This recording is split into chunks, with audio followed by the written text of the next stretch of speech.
정부가 한일 군사정보보호협정 지소미아 종료를 조건부로 연기하겠다고 밝혔습니다. 또 일본의 수출 규제에 대한 세계무역기구 WTO 제소 절차도 정지하기로 했습니다. 우리 정부는 언제든지 한일 군사비밀정보보호협정의 효력을 종료시킬 수 있다는 전제하에 일본 경제산업성은 우리 측 발표 이후 기자회견을 열고 3년 이상 중단됐던 한일 무역 관리를 위한 국장급 정책 대화를 재개할 방침이라고 발표했습니다. 반도체 소재 수출 규제와 화이트리스트 배제 등이 모두 철회될 수 있을지 주목되고 있습니다. 뇌물과 성접대를 받은 혐의로 재판에 넘겨진 김학의 전 법무부 차관에 대해 1심 법원이 무죄를 선고했습니다. 재판부는 대가성을 입증할 증거가 부족하고 성접대의 경우 공소시효가 지났다고 판단했습니다. 검찰 세월호 참사 특별수사단이 출범 11일 만에 해양경찰청 본청 등 10여 곳을 압수수색했습니다. 검찰은 구조 실패와 기록 조작 의혹 크게 두 갈래 방향으로 모든 의혹을 수사하겠다는 방침입니다. 내후년부터 식당과 카페 같은 매장 안에서 종이컵 사용이 전면 금지됩니다. 먹다 남은 음료를 밖으로 가져가려면 일회용 컵을 구매해야 하고 일회용 숟가락과 젓가락도 2021년부터는 무상 제공할 수 없습니다. 만취한 고등학생이 무면허로 아버지 차를 몰다가 주차돼 있던 고가의 수입차를 들이받았습니다. 다행히 다치진 않았지만 무면허 음주운전 탓에 수천만 원 수리비를 모두 감당해야 하는 것으로 알려졌습니다.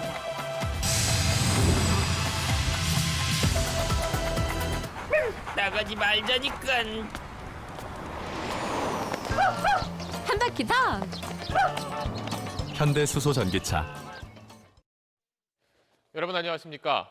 오늘 밤 12시 종료될 예정이었던 한일 군사정보보호협정 지소미아를 우리 정부가 조건부로 연장한다고 밝혔습니다. 또 세계무역기구에 우리가 일본을 제소했던 절차도 잠정 중단하기로 했습니다. 다만 이런 상황이 오래가진 않을 거라면서 일본이 수출 규제 조치를 철회해야 상황이 근본적으로 풀릴 거라고 강조했습니다. 먼저 오늘 청와대 발표 내용을 김정윤 기자가 정리해드립니다. 국가안전보장회의 상임위원회가 어제에 이어 오늘 낮 다시 열렸습니다. 이 자리엔 문재인 대통령도 참석했습니다. 이어 협정 종료 6시간 앞둔 저녁 6시, 청와대는 지소미아 종료 조건부 연기를 발표했습니다. 지난 8월 일본에 통보했던 협정 종료 문서의 효력을 정지시킨다는 겁니다. 우리 정부는 언제든지 한일 군사비밀정보보호협정의 효력을 종료시킬 수 있다는 전제하에 2019년 8월 23일 종료 통보의 효력을 정지시키기로 하였으며 조건은 일본과 수출 규제 조치 재검토 협의. 수출 규제는 양국 협의 대상이 아니라던 일본이 국장급 협의에 응하는 대신 우리는 지소미아 조건부 연장과 함께 WTO 제소 절차도 멈추기로 했습니다. 한일 간 수출 관리 정책 대화가 정상적으로 진행되는 동안 일본 측의 3개 품목 수출 규제에 대한 WTO 제소 절차를 정지시키기로 하였습니다.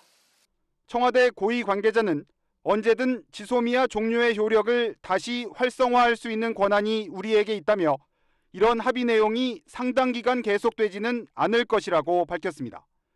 일본이 화이트리스트에 한국을 다시 포함시키고 불화수소 등 3개 품목에 대한 수출 규제 조치를 철회해야 근본적으로 상황이 해제된다는 뜻입니다. 수출 규제를 원래대로 되돌리겠다는 일본의 약속이 담긴 합의가 아니란 점에서 미국의 압박 속에 일단 양국이 대화의 시간을 번 것으로 평가됩니다. SBS 김정윤입니다. 이 내용과 관련해서 우리와 일본이 오늘 동시에 발표하기로 했었는데 그럼 청와대 발표가 나오던 시각 일본에선 어떤 이야기가 나왔는지 도쿄 연결해서 자세히 알아보겠습니다. 자, 유성재 특파원, 일본도 앞으로 어떻게 하겠다, 좀 이렇게 구체적인 내용이 나온 게 있습니까? 네, 수출 규제와 관련된 전향적 입장이 나올까 지켜봤는데 그리 전향적이진 않았습니다. 반도체 소재 부품 3개 품목 수출에 대한 개별 심사는 계속된다고 밝혔습니다. 厳格な審査を行っているところであり、今後も個別審査を通じて許可を行うとの方針には何ら変更はありません。 또 백색 국가, 즉 수출 우대국에서 한국을 제외한 조치도 계속 유지한다고 발표했습니다. 그러면서 현재 수출 규제 상황에 대해 한일 당국이 국장급 협의를 시작하기로 했다는 내용을 포함시켰는데 긍정적으로 보면 일본이 주장해왔던 한국의 수출 관리 부실이 해소됐는지를 협의를 통해 판단하겠다는 것이지만 이게 애초에 일본 측의 억지였다는 걸 감안하면 특기할 만한 상황 변화는 아닌 것 같습니다. 일본 언론들은 한국의 양보로 분석하면서 반대로 일본은 크게 손해보지 않았다는 점을 부각하고 있습니다. 그럼 일본으로서는 지금 상황에서 크게 달라지는 거 없이 한일 군사정보보호협정은 지켰다 이렇게 보는 건가요? 네, 먼저 조금 전 아베 총리의 발언부터 들어보시겠습니다. 北朝鮮への対応のために日韓また日米韓の連携協力は極めて重要であります。韓国もそうした戦略的観点から判断をしたのだろうと思います。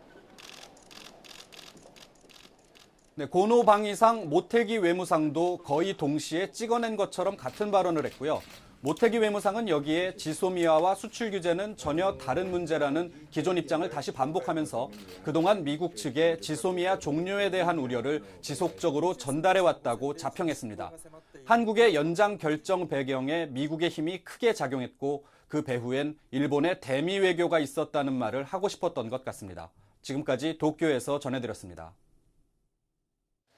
자, 그럼 약 2시간 전 발표가 나온 뒤에 우리 정부 쪽에서 추가 설명이 있었는지 청와대 취재 기자를 연결해서 알아보겠습니다. 자, 전명남 기자, 가장 궁금한 건 청와대가 왜 오늘 이런 결정을 내렸냐 하는 건데 우리가 현찰을 주고 어음받은 거 아니냐 이런 질문도 나왔다면서요. 네, 공식 발표에 이어진 질의응답에서 비슷한 질문이 나왔습니다. 우리가 준 건 사실상의 지소미아 연장과 WTO 제소 절차 정지인데 일본으로부터 받은 건 수출 규제에 대한 재검토 약속, 그래서 국장국 협의를 해보자 이런 거밖에 없다는 거죠. 그러니까 현찰 주고 어음받은 거 아니냐 이런 질문이 나온 겁니다. 청와대 고위 관계자는 한일 간의 화이트리스트 복원을 포함하는 개념이 양해가 됐다. 지소미아도 연장됐다기보다는 종료시킬 수 있는 권한의 행사를 우리가 보류한 것, 이런 취지로 반박했습니다. 정리하면 우리가 언제든 지소미아를 다시 종료할 권한을 여전히 가지고 있는 만큼 조건부 연장을 했지만 손해는 아니라는 겁니다. 일본이 강제징용을 안 풀면 수출 규제 안 푼다고 했던 고리를 우리가 깬 거란 내부 평가도 있었습니다. 또 다음 달 23일쯤 한중일 정상회담에서 한일 정상이 만나는 방안을 계속 협의 중이었는데요. 정상 간 대화를 통해 양국 관계를 정상화해 나가는 계기가 될 거라는 평가도 나옵니다. 자, 애초에 우리가 이 지소미아 카드를 꺼냈던 이유는 미국을 개입시켜서 일본의 수출 규제 문제를 좀 풀어보려고 했던 거잖아요. 그럼 그 카드를 이제 다시 쓸 수 있는 겁니까? 이론적으로야 가능하지만 실제 다시 꺼내긴 어려울 거란 분석이 우세합니다. 지소미아 종료를 결정하자 미국은 행정부뿐 아니라 의회까지 나서서 연장 촉구 결의안을 내며 우리를 압박했습니다. 그렇다고 수출 규제 문제에 대한 미국의 중재 혹은 개입을 얻었느냐, 그것도 아니죠. 당장 여당 내에서도 일단 우리가 양보한 게 맞고 앞으로 일본의 태도를 지켜봐야 하는 상황, 이런 말이 나왔습니다. 결국 석 달 전 지소미아에 대한 미국의 생각을 제대로 타진해보지 못하고 한일의 틀에서 지소미아 카드를 썼던 게 외교적 실책이다, 이런 비판도 제기가 될 걸로 보입니다. 청와대에서 SBS 전병름입니다. 자, 우리와 일본 정부의 입장 각각 들어봤는데 그럼 여기서 손익 계산서를 한번 따져보겠습니다. 급한 불을 끄기 위해서 좀 우리가 얻은 것보다 내준 게 더 많아 보이기도 하는데 한일 관계뿐 아니라 우리와 미국의 관계까지 고려한 거란 분석도 있습니다. 자세한 내용은 임상범 기자가 전하겠습니다. 정부가 내세우는 가장 큰 성과는 지난 6월 이후 일본이 개별 심사를 통해 까다롭게 수출 규제를 해왔던 불화수소 등 3개 품목을 3년 정도 수출 허가를 받을 수 있는 포괄 심사 대상으로 바꿀 여지를 만든 겁니다. 한일 국장급 대화를 통해 화이트리스트 복원 문제를 논의하게 될 수 있게 된 점도 성과입니다.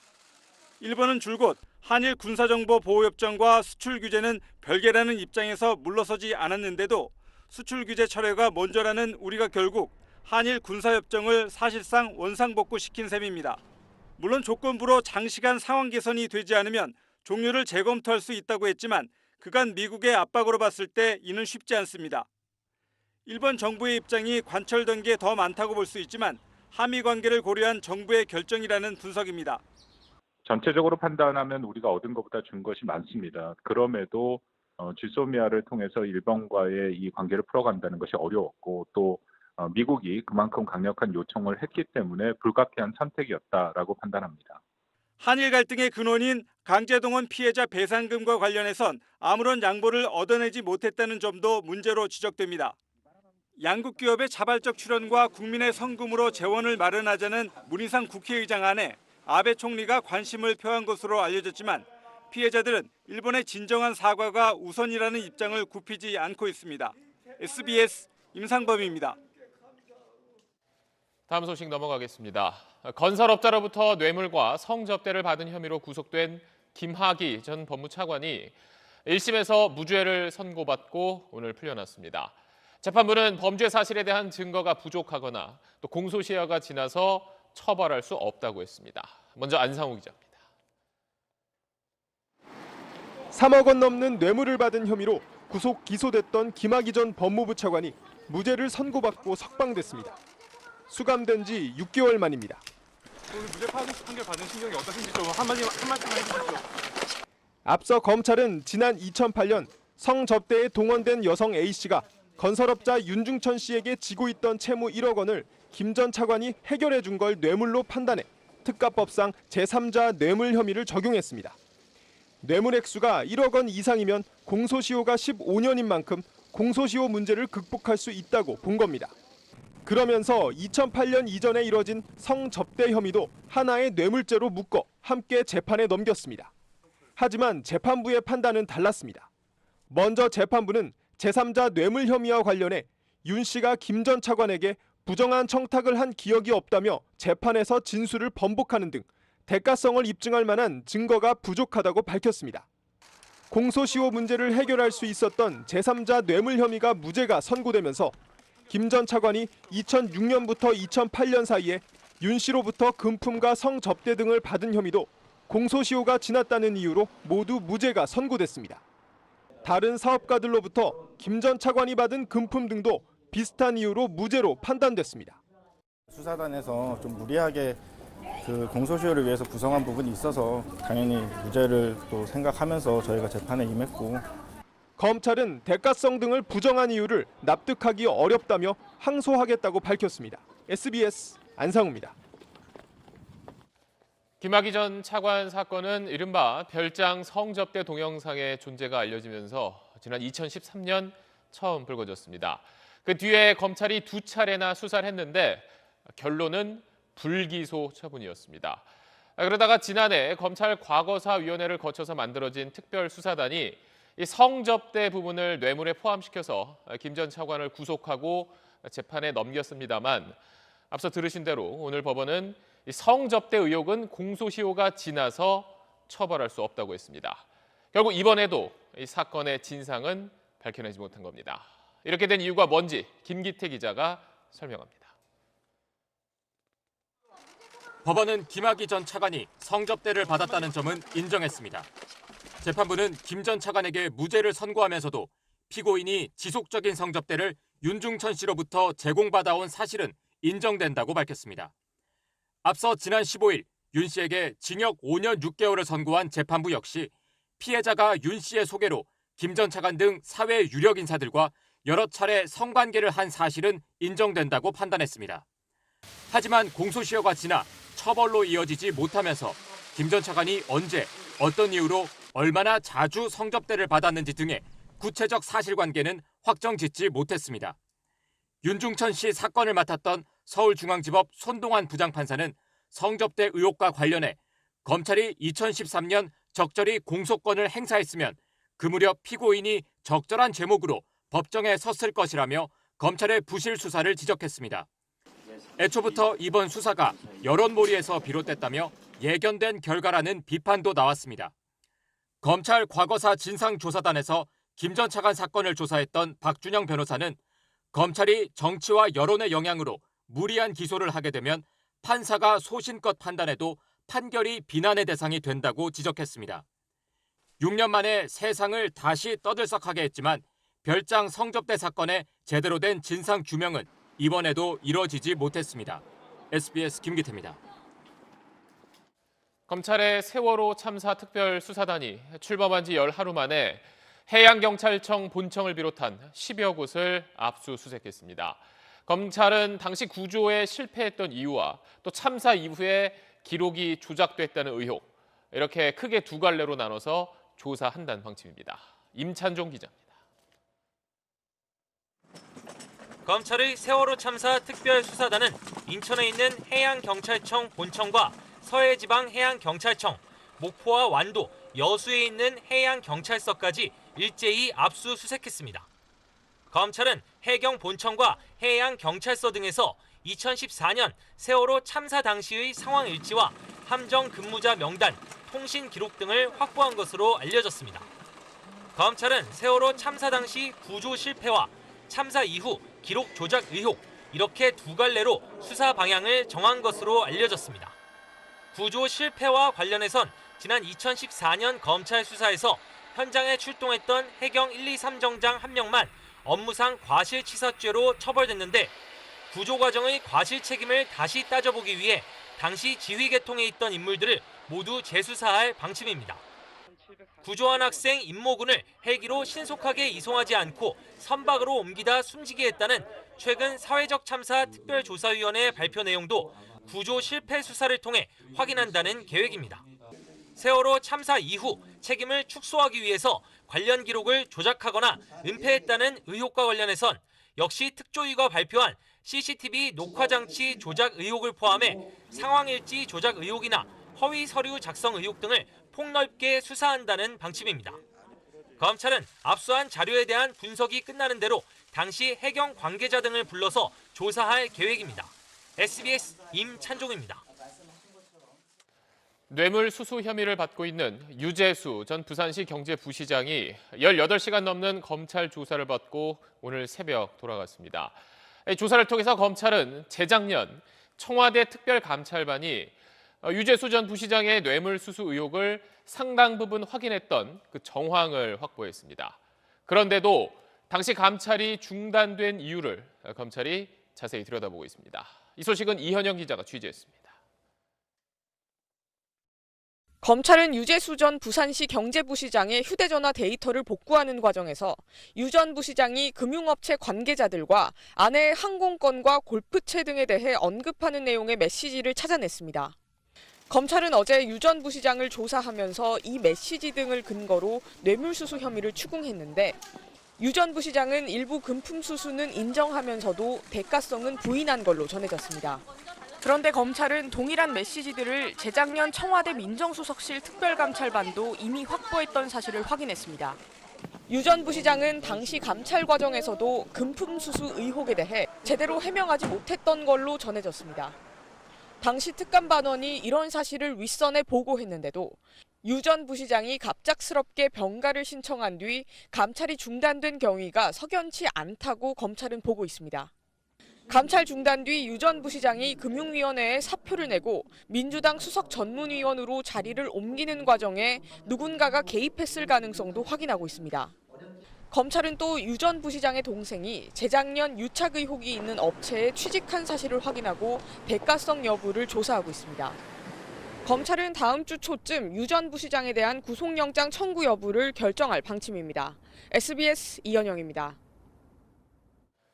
철도노조가 파업에 들어간 뒤 내일이 첫 주말입니다.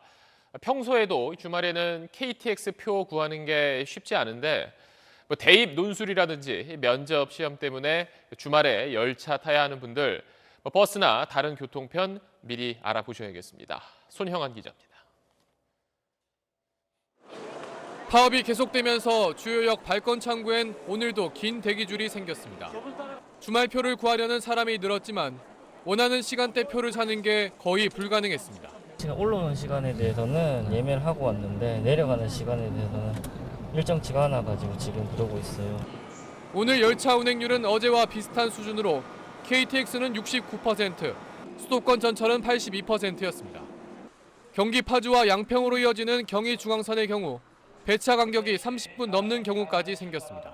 더 길어지는 것 같아요. 뜨질 않으니까 언제 오는지도 모르겠고 많이 불편해요. 대입 논술과 면접 시험이 주말에 집중돼 있어 수험생들은 특히 걱정입니다. 걱정이 많이 됐죠. 하마터면 못 올라올 수도 있으니까 교통편이 이렇게 원활한 것도 아니어가지고 되게 걱정을 많이 했었어요.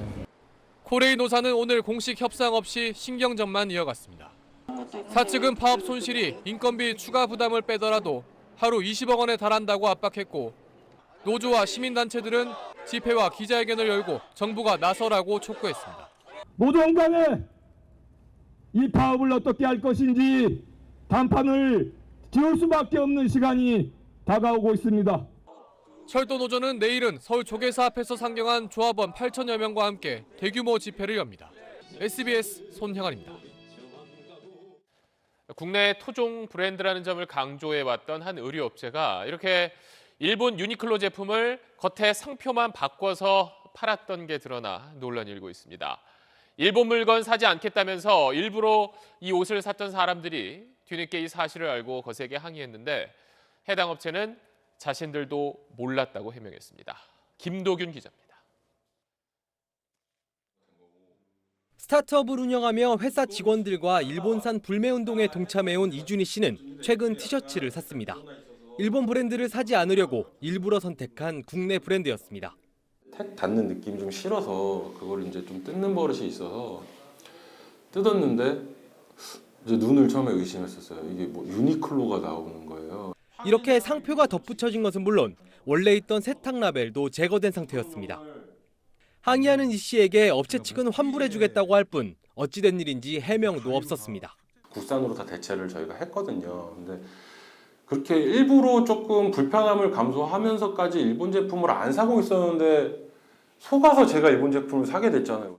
황당한 사연이 인터넷으로 퍼지면서 분노한 소비자들의 비판이 잇따랐습니다. 특히 해당 업체는 국내 토종 브랜드를 강조하며 지난 광복절에 애국 마케팅을 벌였던 적이 있어 파장이 더 커졌습니다. 업체 측은 지난 10월 베트남의 의류 공장에서 해당 제품을 수입했는데 현지에서 유니클로 상표 위에 상표를 덧붙인 사실을 뒤늦게 알게 됐다고 해명했습니다.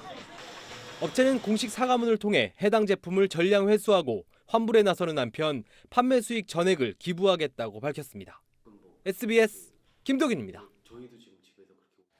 실종됐던 30대 여성이 얼마 전 산에서 숨진 채 발견됐습니다. 그런데 유족 측이 시신의 일부가 없다는 사실을 뒤늦게 알게 됐다고 주장하고 있습니다. 경찰이 뭔가 숨기고 있다는 건데 이에 대해서 경찰은 그 사실을 남편에게 미리 알렸다고 반박했습니다. 자세한 내용은 이세영 기자가 전하겠습니다.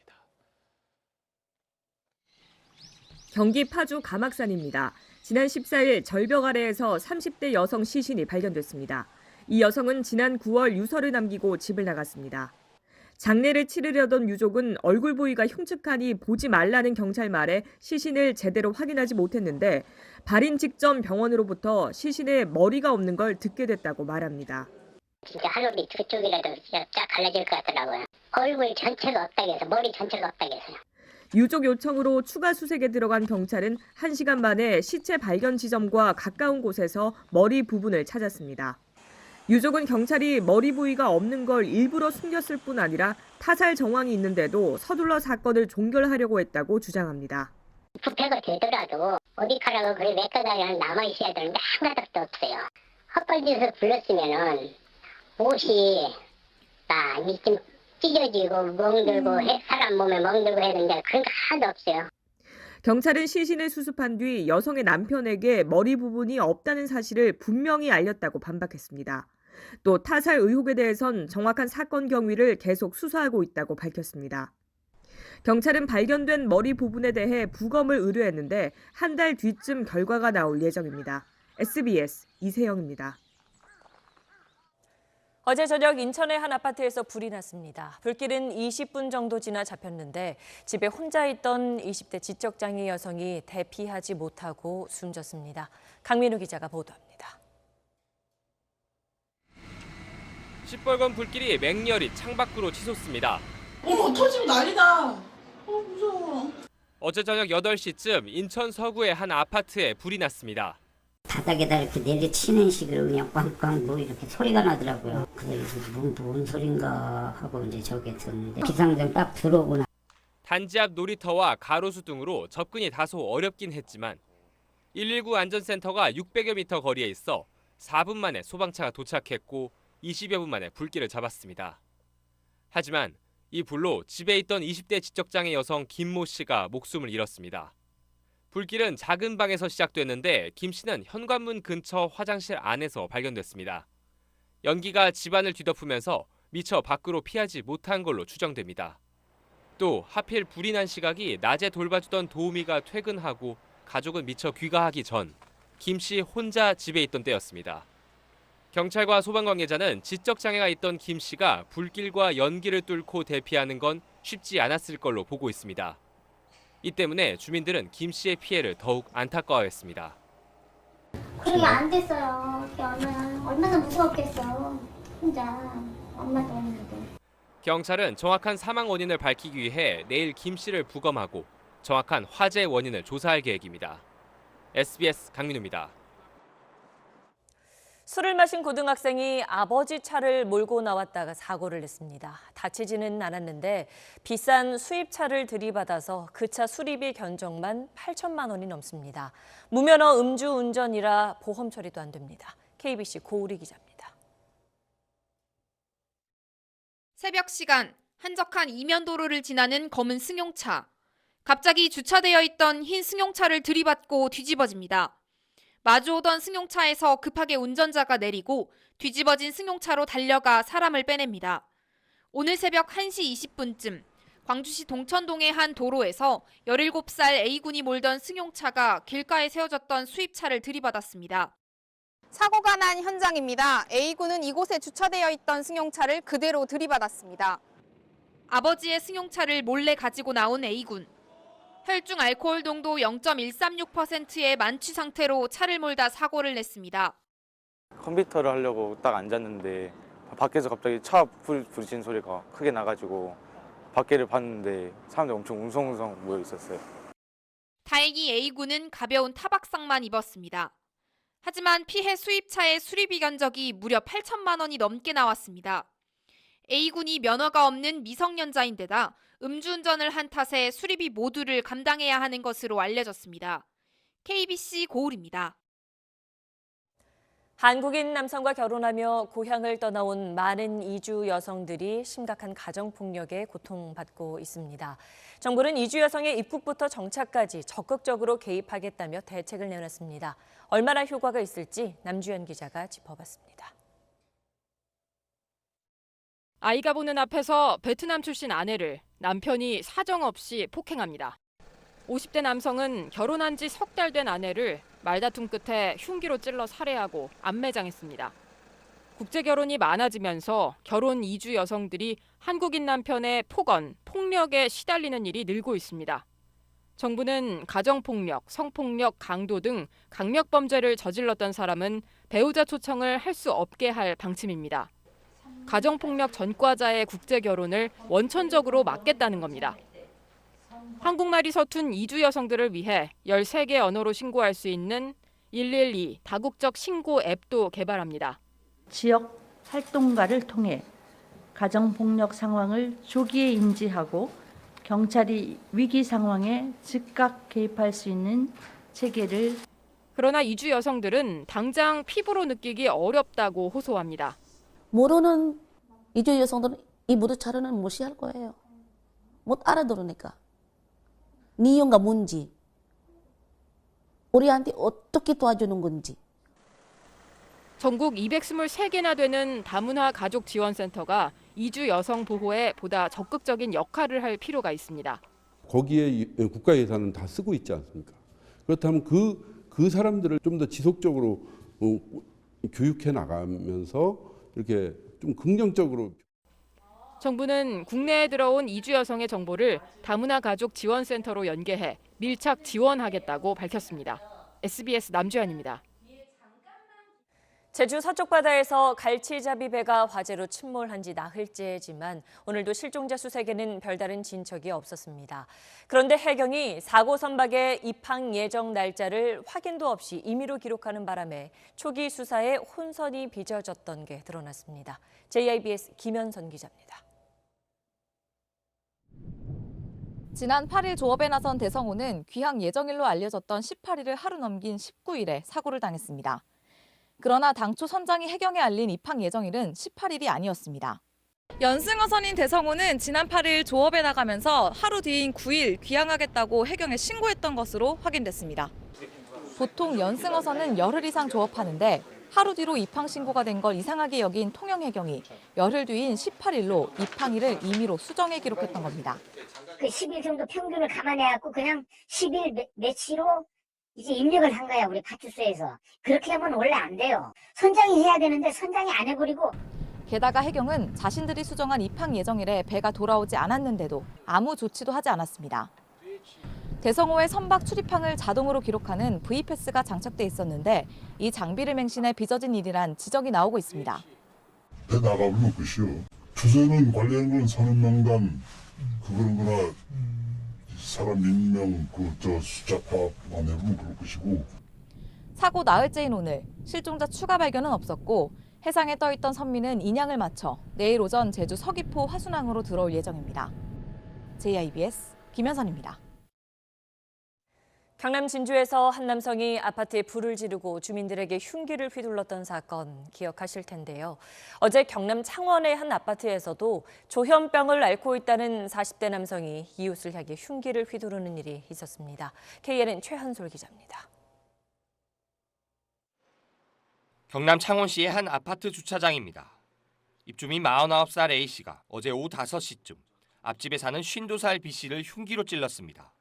A씨는 흡연을 하던 중 주차하던 B씨가 차로 자신을 위협했다고 느껴 갑자기 화가 치밀었다고 경찰에 밝혔습니다. A씨는 자신의 집으로 올라가 흉기를 가지고 온 뒤 이곳에 주차를 하던 피해자를 불러내 흉기를 휘둘렀습니다.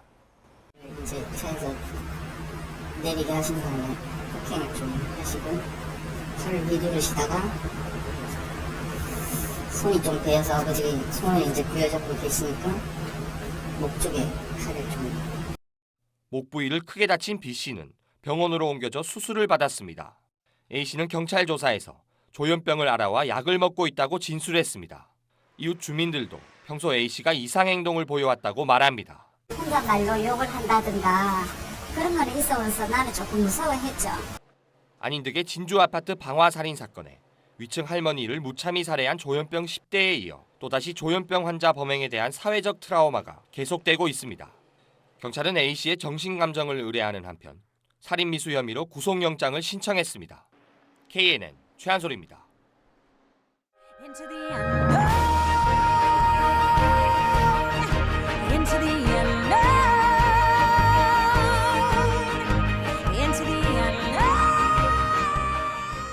네, 디즈니 애니메이션 겨울왕국 2가 어제 개봉해 첫날에만 60만 명 넘는 관객을 모았습니다. 전국에 2,300개 스크린의 겨울왕국이 상영되고 있는데 전체 스크린의 80% 정도를 차지한 거라 독과점이다, 그렇지 않다, 당연한 거다 논란이 일고 있습니다. 영화인들은 긴급 회견도 열었습니다. 김영하 기자입니다. 영화관 복도가 관객들로 북적입니다. 주인공 엘사의 옷을 입고 온 어린이들도 자주 보입니다. 광고 나오고 티켓 오픈하자마자 바로 예매해가지고 오늘 엄청 재밌었어요. 학원도 일찍 끝내고. 사전 예매량만 110만 명이 넘고 예매율 90%를 넘나들자 극장들은 낮 시간대 스크린을 거의 몰아주었습니다. 겨울왕국 2편의 개봉일 스크린 수는 어벤져스 엔드게임보다는 적었지만 기생충보다는 훨씬 많았습니다. 영화계 일각에선 바로 독과점이라는 비판이 나왔습니다. 그 좋은 영화를 오랫동안 길게 보면 안 됩니까? 한꺼번에 다 뽑아먹어야 됩니까? 다른 영화를 피해를 주면서. 문제는 경쟁력 있는 영화로만 관객들의 관심이 쏠리는 현실입니다. 이번 주 전국 관람객 수입니다. 사흘 연속 25만 명 안팎에 머물다 겨울왕국 개봉 이래 74만여 명으로 치솟았습니다. 평소 하루 관람객의 2배 가까운 관객이 사실상 겨울왕국을 보러 몰려든 셈입니다. 한 일주일 전부터 난리를 피웠네요. 얘가 오고 싶다고. 보는 사람이 많으니까 수요가 많으니까 공급이 많다고 생각합니다. 정부는 특정 영화의 스크린 수를 제한하는 독과점 규제안을 마련 중입니다. 하지만 규제보다 중요한 건 극장들의 다양한 영화 상영을 독려할 수 있는 지원책과 관객들의 취향 다변화를 위한 투자입니다. SBS 김영아입니다. 네, 요즘 커피 전문점 안에서는 이런 일회용 컵들 쓸 수가 없습니다. 밖으로 가지고 나갈 때만 가능한데 이마저도 2년 뒤인 2021년부터는 금지됩니다. 매장 안에서 마시던 걸 가지고 나가려면 종이컵 값을 내야 하고 또 환경을 생각해서 일회용품 쓰지 못하게 하는 데가 더 늘어납니다. 자세한 내용은 박찬범 기자가 전해드리겠습니다. 지난해 8월부터 커피 전문점 매장 내에서 일회용 플라스틱 컵은 사용할 수 없었습니다. 매장 내에서 앉아 음료를 마실 땐 머그잔 등 유리컵, 가지고 나갈 땐 일회용 종이컵이 사용됩니다. 정부가 2021년부터 종이컵 사용을 아예 금지하기로 했습니다. 머그잔에 담아 마시던 음료를 가지고 나가는 경우 비용을 추가로 내야 합니다. 2008년 이후 폐지된 컵 보증 제도도 부활이 추진됩니다. 소비자가 일회용 컵에 담아 음료를 살 때 일정 금액의 보증금을 내고 컵을 반환하면 보증금을 돌려주는 형식입니다. 업무가 더 가중이 된다고 생각하면 또 저희가 또 알바비도 지불해야 되는 부분도 있고 여러 가지로 좀 불편한 상황이 많은 것 같아요. 배달음식 업체, 장례식장 등은 2021년부터 일회용 숟가락과 젓가락을 제공할 수 없고 필요한 경우 소비자가 구매해야 합니다. 배달음식을 담는 그릇도 일회용이 아닌 여러 번 쓰고 버리는 용기로 전환을 유도할 방침입니다. 수거하면은 다시 갔다 오면 또 달달로가 추가가 돼요. 배달 비용이 더블로 든다고 생각합니다. 단가가 올라갈 수밖에 없어요. 정부는 계획이 제대로 이행될 경우 2022년까지 일회용품 사용량이 35% 이상 줄어들 것으로 기대했습니다. SBS 박찬범입니다. 네, 표준 약관은 소비자를 보호하기 위한 최소한의 장치입니다. 그런데 금융 쪽에서도 민원이 가장 많은 보험 표준 약관을 그걸 작성하는 권한을 보험사들의 이익단체인 보험협회로 넘기는 법안이 추진되고 있습니다. 정부도 여기에 찬성했는데 소비자들 피해가 커지는 건 아닐지 걱정됩니다. 권지윤 기자입니다. 지금은 금융감독원이 가진 보험표준약관의 작성 권한을 보험사를 회원으로 둔 보험협회로 넘기는 한국당 개정안을 두고 금융당국은 보험사의 자율과 책임 원칙 정착을 위해서라는 이른바 규제 완화 차원에서 지난 3월 이미 찬성 입장을 냈습니다. 다수 여야 의원들도 상품 개발과 보험업 발전을 위해서 또 은행이나 증권과 달리 보험 표준 약관만 금감원 권한이라는 형평성 문제를 들어 개정안에 힘을 실어주고 있습니다. 하지만 올해 1분기 기준 전체 금융민원 중 보험민원은 61.3%로 매년 가장 높은 비중입니다. 유독 소비자 피해 호소가 많은 보험의 특수성을 외면했다는 지적이 나옵니다. 보험사의 이익을 대변하기 위해서 소비자들의 불이익이라든가 불합리한 내용들이 더 많아질. 이런 우려 탓에 지난 10월 논의가 보류되기도 했는데 개정안이 어제 정무위 소위에 상정돼 이르면 다음 주 처리될 걸로 알려졌습니다. 데이터 3법 같은 쟁점 법안에 대한 여야의 주고받기란 비판이 나옵니다. 마치 거래하는 듯이 뭐 이거 하나 주고 이거 하나 받고 하는 식으로 오히려 그 과정에서 국민의 피해를 초래하고 있다는. 여야는 사후 통제 장치로 소비자를 보호할 수 있다고 하지만 그 전에 보험업계가 자율권을 달라고 할 만큼 소비자 신뢰를 얻고 있는지는 의문입니다. SBS 권준입니다. 네, 격렬했던 홍콩 시위가 숨 고르기에 들어간 가운데 현지에선 모레인 일요일 치러지는 구의회 선거에 관심이 커지고 있습니다. 홍콩 현지를 연결해 보겠습니다. 자, 정성혁 특파원, 한국에 전해지는 소식을 보면 홍콩은 평온해진 것 같다 이런 이야기가 많던데 현지에서 볼 때는 어떤가요? 어제 저녁에 저희 취재진이 그 위안동 지역에서 시위대를 따라서 길거리에 나갔습니다. 곧바로 경찰이 출동을 했고요. 그런데 대치만 계속 이어질 뿐 충돌은 발생하지 않았습니다. 선거를 앞두고 시위대도 경찰도 모두 자제하는 분위기가 역력했습니다. 오늘 낮에도 이 직장인들의 점심시간 집회가 어김없이 진행이 됐는데요. 이 집회에서 만난 사람들과 이야기를 해보니 이제는 자기들 사이에서도 일요일 선거가 최대 관심사라고 말하고 있습니다. 자, 지역 일꾼을 뽑는 일요일 선거가 연기될 수도 있다 이런 이야기도 있었는데 들어보면 예정대로 치러지는 것 같네요.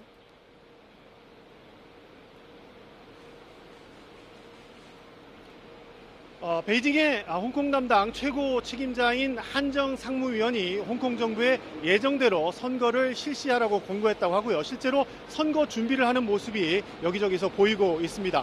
오늘 오후에 홍콩 선관위 관계자를 만났는데요. 일요일 선거를 잘 준비하고 있다고 얘기를 했습니다. 또 내일부터 투표소를 설치할 예정이라고도 했습니다. 또 홍콩 경찰도 투표소마다 무장 경찰을 배치하겠다는 보도도 나오고 있는데요. 이 소동이 발생을 하면 이들이 즉각 대응을 하겠다는 건데 겁주는 거냐 이런 경계심도 의식을 해서 최대한 노출이 되지 않게 대기를 하겠다고도 했습니다. 아무래도 시위대의 지원을 받는 야권이 우세할 것 같긴 한데 현지에서 나오는 전망은 어떻습니까?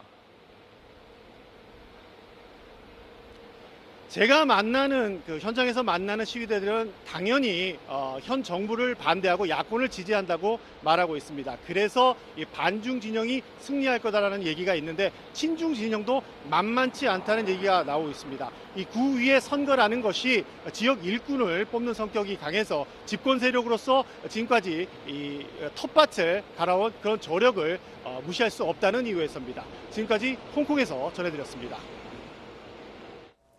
네, 미세먼지 걱정 다시 커지는 계절인데요. 미세먼지 심한 날 차 안의 공기질은 어떻게 관리해야 할까요?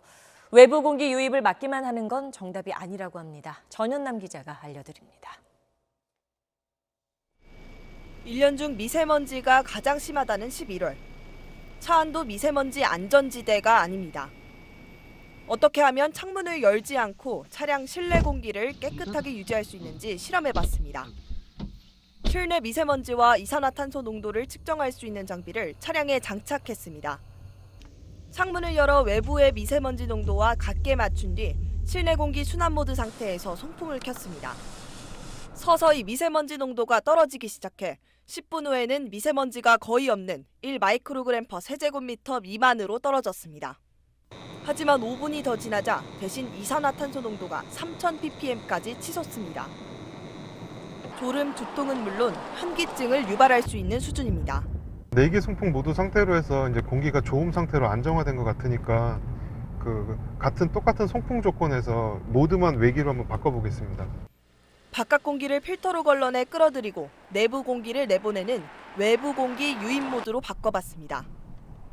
5분이 지나자 미세먼지 농도가 올라가는 대신 이산화탄소 농도가 1000ppm 이하로 떨어졌습니다.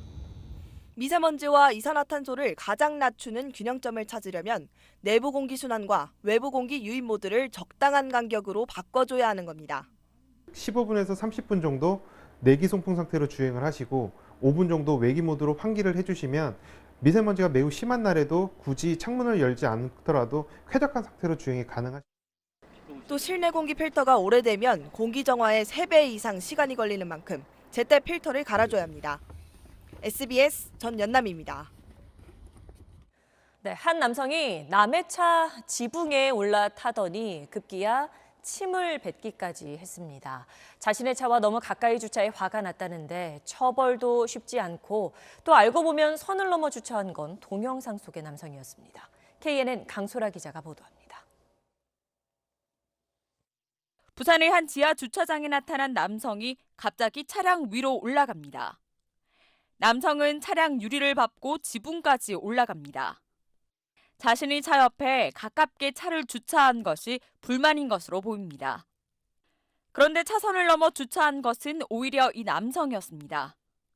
저희가 잘못한 거잖아요. 어처구니가 없고 이거는 진짜 제가 잘못한 것도 없는데 신고를 해서 강력하게 좀 조치를 해야겠다. 유리창에 이렇게 하얗게 침자국이 남아있는 걸 볼 수 있는데요. 차량 본네트와 지붕 그리고 차량 뒤편까지 곳곳에 발자국이 남아있는 걸 확인할 수 있습니다. A씨는 경찰에 문의 전화를 했지만 파손이 안 돼 재물 손괴죄를 적용하기 어렵다는 답변을 받았습니다. 이에 도움을 달라며 해당 영상을 인터넷에 올렸고 이를 본 네티즌들은 공분했습니다. 가해 차량 운전자는 해명글을 통해 사과를 한다면서도 차가 너무 가깝게 주차돼 운전석 문을 열기 위해 차에 올라탔을 뿐이라고 말했습니다. 또 조수석이 아닌 운전석으로 타려고 먼저 시도한 자신이 비정상인지 반문하기도 했습니다. 경찰은 가해 차주에게 적용할 혐의가 있는지 검토하고 있습니다. KNN 강소라입니다. SBS 탐사보도 끝까지 판다팀이 일본 도쿄에서 열린 2019 ABU 아시아태평양 방송연맹 시상식에서 뉴스 보도 부분 상을 수상했습니다. 끝까지 판다팀은 가수 정준영과 승리 등 유명 연예인이 포함된 단체 채팅방에서 벌어진 성폭력 범죄와 이를 비호하는 공권력과의 유착을 연속 보도해 큰 반향을 일으켰습니다.